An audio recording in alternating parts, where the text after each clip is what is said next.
Hello everyone, this is Defense Politics Asia, and this is a video on a topic that the pro-Ukrainian crowds just cannot stop asking me about in the comments. Because I have omitted this information about this this destruction of this pontoon bridge of the Russian, and that reportedly there is a lot of Russian vehicles that is destroyed. So this video is just to satisfy them, because anyway, I'm just going to show you this. So this is what probably many of you have saw. So accordingly to this tweet, as per also many other tweets, Russia have lost 73 units of armored vehicles while trying to cross the river, which is the Savensky Donetsk River at the Luhansk region. So they say they tried twice in the same place, and twice it was demolished. Not sure where he get this information, but anyway, so maybe this is one, maybe this is how he considered that. So he said this is a very stupid action of the Russians. So you see, wow, so many destroyed vehicles. Woo! Check this out. Whoa! Oh my god. Yeah, so you probably saw this, and so hope you're happy now.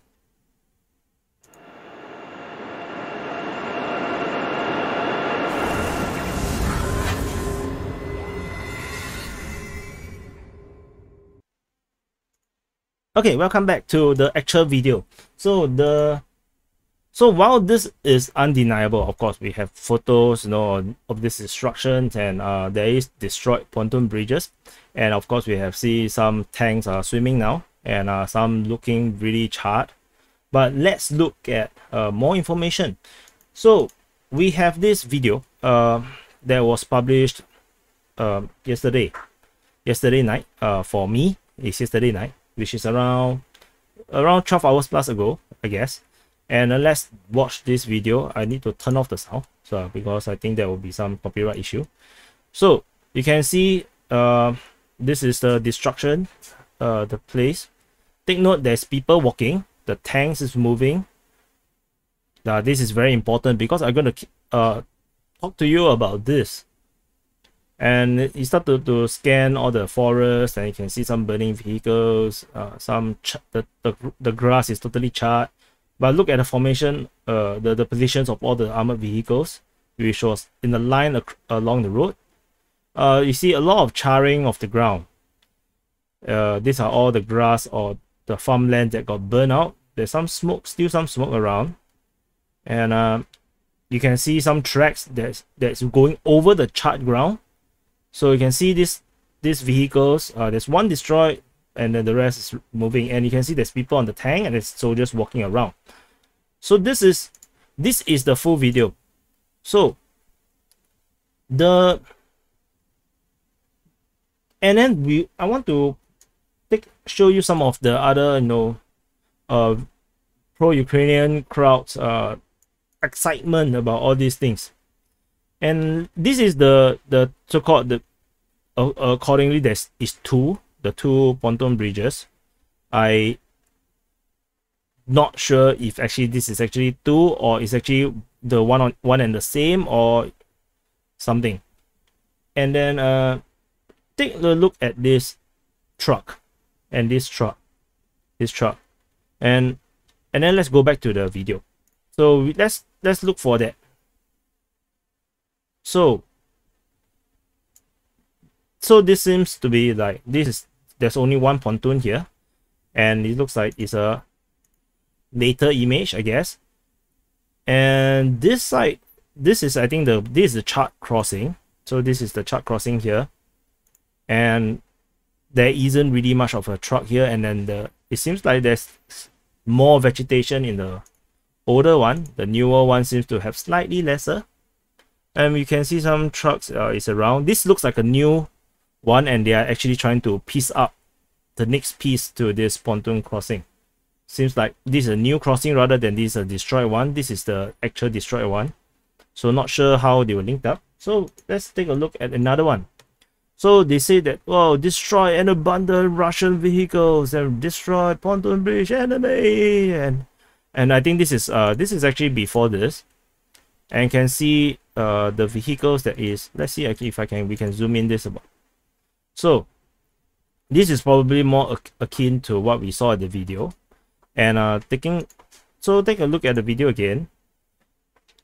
So let's take a look at the chart area. So this is, we have two chart one and one broken one and one slightly swimming one. So you can see two chart one, then one broken one, slightly swimming one, and there's a tank here. And this tank, let's say you take a look at this video, does not exist here. It's not here, which means that this is not a destroyed tank. It's not. In fact, 1, 2, 3, 4, 5, these are all intact tanks.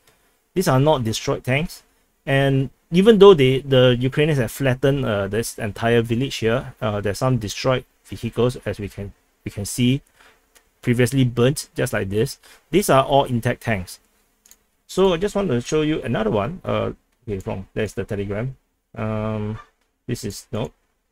So you can see the location wise, this is correct, and that's why. So let's go back to the original one. So this is allegedly this is the bombardment of the second crossing, which is this one. Let's move it together. The smoke here and this one seems like is it the same one? No, it's the different one. So this smoke here is here, and from the look of it, I don't think they hit the pontoon bridge. They might have missed it, or the grass is simply burning.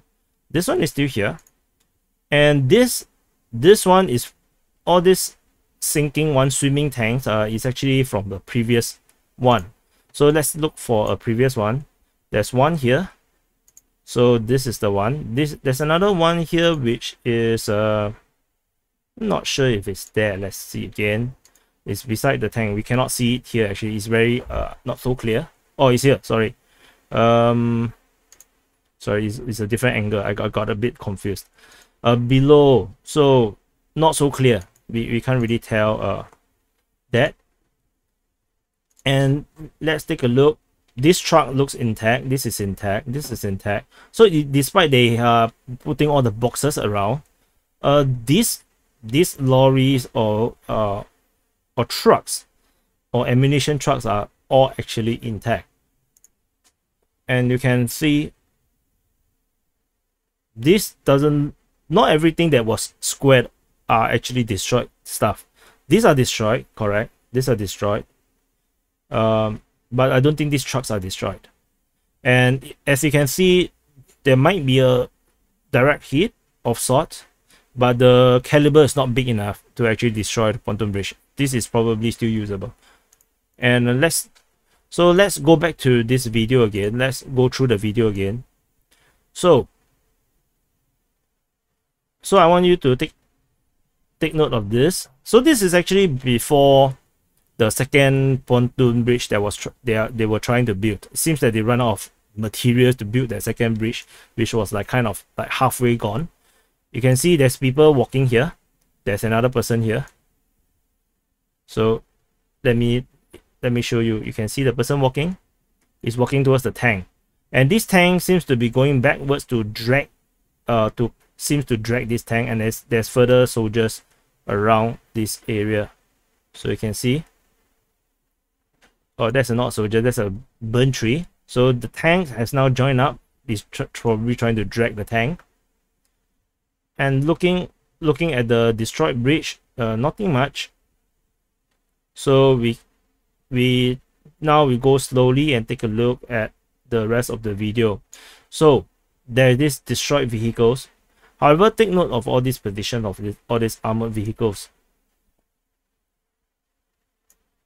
I can be quite sure that these are all intact. All these vehicles are actually working vehicles, and they are all along the road. This how you tactically park along a road while you are waiting. and they are all spread out slightly so that they will not be destroyed in a single artillery strike. And there's another tank here. There's another tank here. And take a look at the charred ground, and these are all new tracks. They have just rode over the charred ground. Same here. And this is the tank just now I have pointed to you, seemingly, or this could be a different tank. So they have this somewhat kind of all-around defense around this charred area. So this part is totally burnt.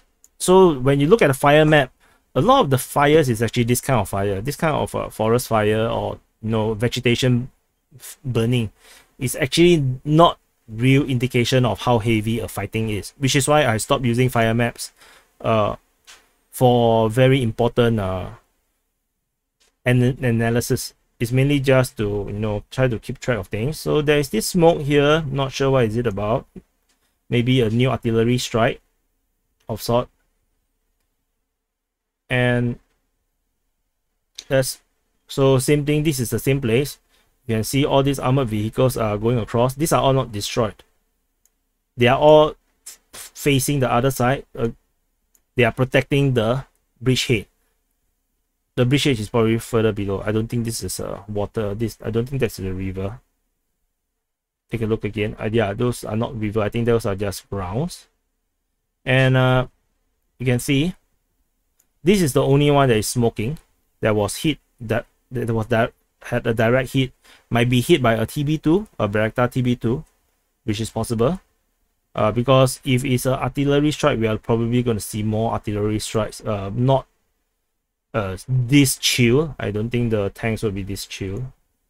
And you can see the soldiers are walking around, and you can see these tanks and this armored vehicle seems totally intact. It was not hit, and they are just simply moving around.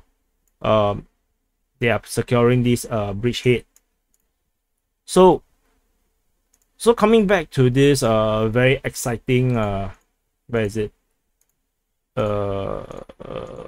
Yeah, so this kind of like very exciting pro-Ukrainian views, well, it's like so stupid, Russians don't know how to even cross a bridge and got destroyed, 73 units. And this is the reason why I don't report, because remember about propaganda.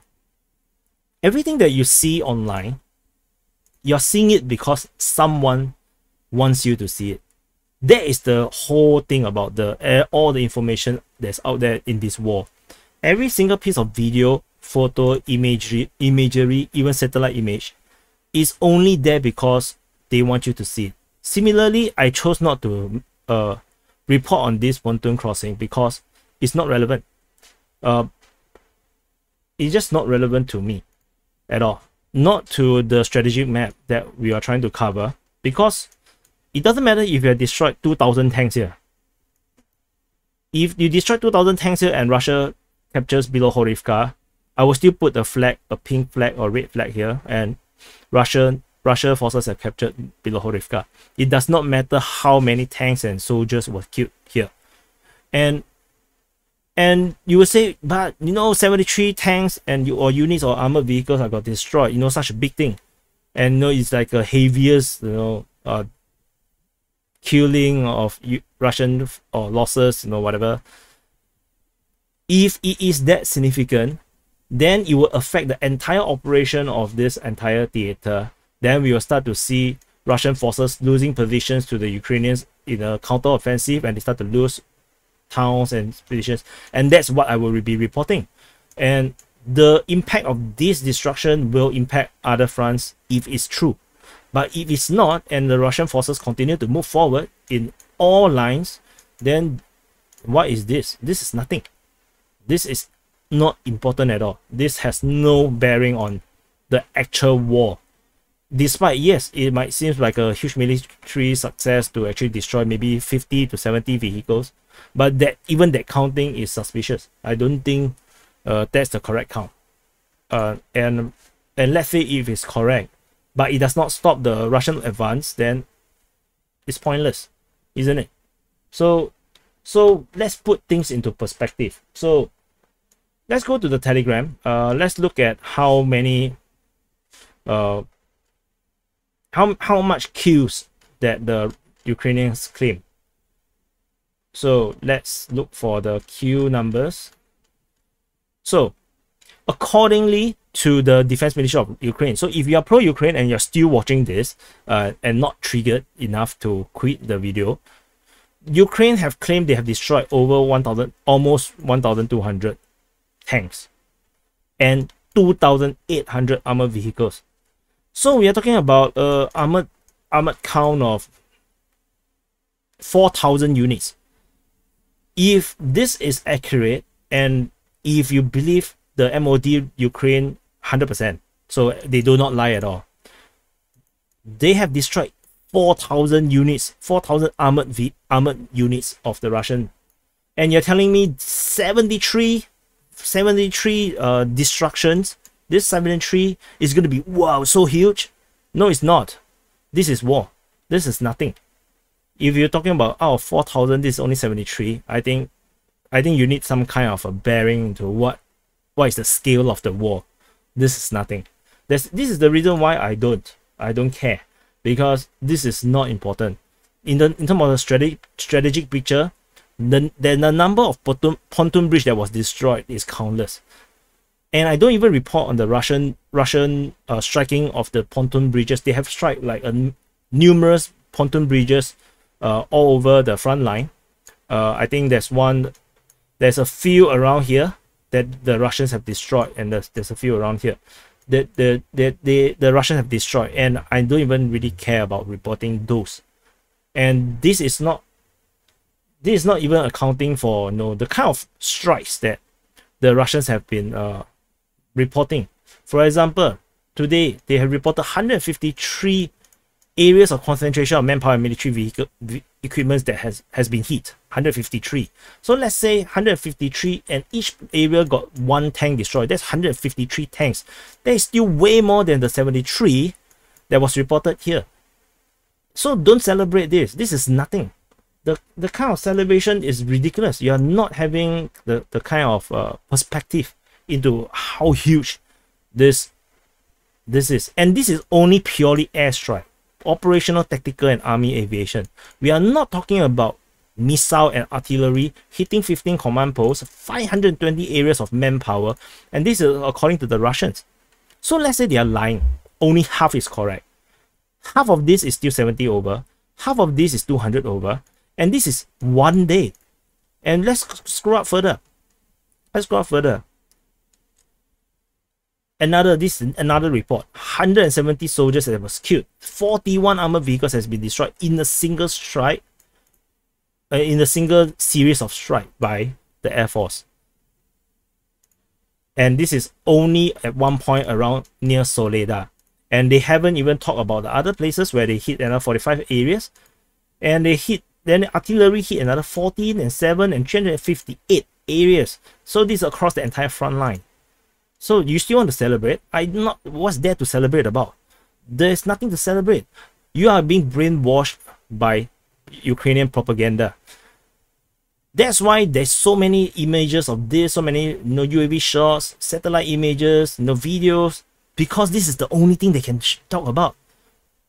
What is the other victories that the Ukrainians can actually show it off? Let's say look at the Russian numbers. 3,000 tanks and armored vehicles that was destroyed. So this is the kind of numbers, and you don't believe it. Let's say it's only half. 1,500. What is 73 out of 1,500? So let's put things into perspective. The reason why I don't report is because it's really not important in terms of the strategic picture of this entire war. This is a huge country. This war is the biggest war since World War II, as far as I understand. And this is not just a war between third-rated armies like Iran and versus Iraq. This is a first-grade military in Russia against a nearly first-grade military in Ukraine. Because the Ukrainian military is among one of the largest military in Europe, and has been trained by NATO and Western forces over the past at least 6 years. So let's not underrate the Ukrainians, but if you talk about a country this size versus a country this size, I mean, it's obvious who will win eventually. But of course, maybe the Ukrainians will be able to, you know, hit Russian hard enough so that, you know, the Russians are unable to continue the war because of unhappiness at home, like what happened in the Vietnam War for the United States against the North Vietnamese. But would it be that case? I'm not sure. The Russians are not fighting in the same way how the Americans are fighting. And the situation in the Vietnam War is different from this Ukrainian war. It's just different. So in terms of the Americans, they are fighting an unlimited war. This is a limited war. Every territory that a Russian capture, they control. Like for sure, they control for good. It's not the same as the Americans, you know, they use the helicopters, just land somewhere and then they attack, kill as many people as they can. But they don't hold the ground. They don't groom the population in the places that they capture into becoming their ally. They don't show that they are the good people. The Russians do. Every military unit that's fighting is backed by welfare units that's coming from behind, resupplying humanitarian aids, and it's a really professional operation. So coming back to this pontoon bridge, this is merely one of the many fightings that's happening all around the entire front. So this is my story. This is my opinion about what is happening there, and about this versus the rest of the theater. So I hope you're happy that I'm now reporting on this, and I hope that I didn't burst your bubble too much. I really did not want to report on this, but since you guys can't stop commenting since yesterday about, oh, why are you not reporting about this? No, wow, like as if I'm trying to protect the Russians. No, I'm trying to protect you guys, the pro-Ukrainian crowd. This is propaganda. This is not reality. That few military units that got destroyed is not going to stop this entire advance around here. So this is Defense Politics Asia. I hope you hate this video, and for those that are not pro-Ukrainian, I'm sure you love the breakdown about all the realities. And I'll see you in the next update.